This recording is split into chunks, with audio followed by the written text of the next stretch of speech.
কেন কাতার বিশ্বকাপের final Lusail iconic স্টেডিয়ামে হবে? কি কি সুবিধা রয়েছে এই স্টেডিয়ামে? কাতার বিশ্বকাপের ফাইনাল ম্যাচ অনুষ্ঠিত হবে লুসাইল সিটিতে অবস্থিত লুসাইল আইকনিক স্টেডিয়ামে। এই ম্যাচটি 2022 সালের 18 ডিসেম্বর অনুষ্ঠিত হবে। আইকনিক এই স্টেডিয়ামটি উদ্বোধন হয় 2021 সালে। স্টেডিয়ামটিকে কাতার বিশ্বকাপের জন্য নতুন আঙ্গিকে সাজানো হয়েছে। নান্দনিক লুসাইল স্টেডিয়ামের ধারণ ক্ষমতা 80,000। কাতার বিশ্বকাপের সবচেয়ে বড় স্টেডিয়াম এই লুসাইল আইকনিক স্টেডিয়াম। অত্যাধুনিক সুযোগ সুবিধা পাবে প্লেয়ার ও দর্শকরা।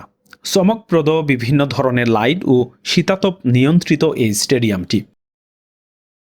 এই লুসাইল এলাকায় কাতারের অভিজাত শ্রেণীর লোক বসবাস করেন। সবুজ ঘাসে ঘেরা এই লুসাইল এলাকায় পৌঁছানো যাবে গাড়ি ও মেট্রো রেল যোগে। মাঠে প্রবেশে দর্শকদের পার হতে হবে বিশেষ সেতু। কাতারের প্রধান প্রতিবন্ধক গরম আবহাওয়াকে নিয়ন্ত্রণে রাখতে স্টেডিয়ামে রয়েছে নিজস্ব সৌরচালিত কুলিং সিস্টেম। স্টেডিয়ামের উপরে রয়েছে কাচের বিশেষ আবরণ।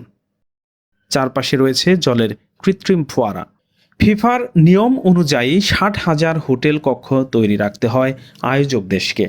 কাতার কর্তৃপক্ষ তা ভালোভাবেই করেছে। লুসাইল স্টেডিয়ামে ইসলামী সভ্যতার উত্থানের সময় সমগ্র আরব ও ইসলামী বিশ্ব হতে পাওয়া জিনিসপত্রের নকশা আঁকা হয়েছে। নকশাগুলো অত্যাধুনিক। নকশাগুলো স্টেডিয়ামের সৌন্দর্যে নতুন মাত্রা যোগ করেছে। বাটি, পাত্র, আসবাবপত্র ও অন্যান্য শিল্পকর্মের জটিল আলংকারিক নকশাগুলোর কারণে এটি আকর্ষণীয় স্টেডিয়াম।